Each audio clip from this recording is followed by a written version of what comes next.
Now, a group of single parents who can't claim benefits because of their immigration status are taking the government to the High Court.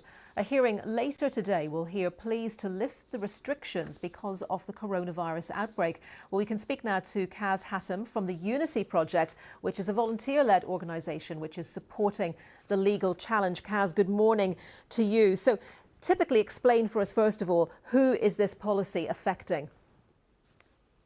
This policy generally affects exactly the people who are bringing this claim today.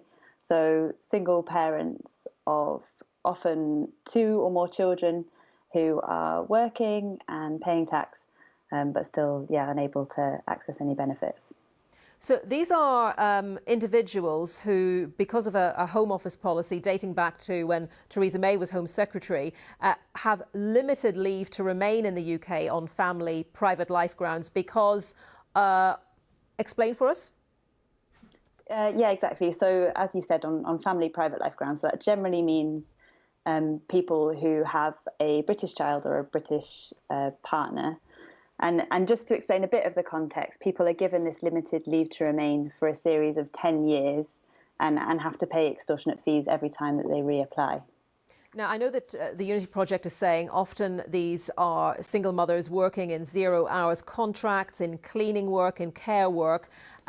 It's difficult for them to make ends meet as it is, but if they can't access benefits, this is what this is all about, isn't it? If they can't access benefits because of their immigration status, especially during this time of coronavirus, they're going to be left in a really difficult situation, aren't they?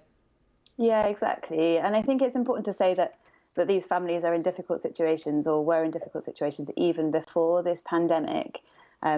Most of the families we see are homeless, staying with friends or acquaintances, sharing rooms, often sharing beds, whole families, and struggling to make ends meet, like you say, despite working, and often despite working full-time or overtime.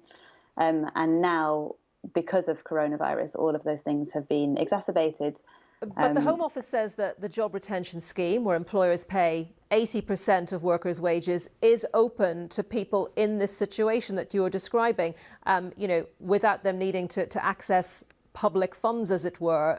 The Home Office also cites rent protection and food vouchers and so on. So are the people who are going to court today, are they not accessing any of this assistance? Well, there's a few things to say about those different things that you mentioned. Firstly, with the vouchers that the Home Office refers to, those are only available to families who are eligible.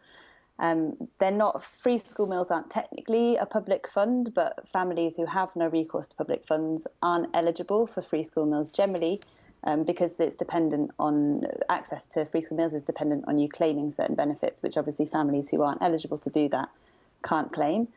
So the voucher scheme doesn't actually help families with no recourse to public funds. And in terms of the employment retention schemes, as we've said, a lot of the families that we see are on 0 hours contracts and currently, therefore, aren't protected by any of the schemes that the government's currently brought in. OK, well, we'll wait to hear what the High Court decides today, whether it's going to suspend that Home Office policy. Kaz Hattem from the Unity Project, thank you very much today.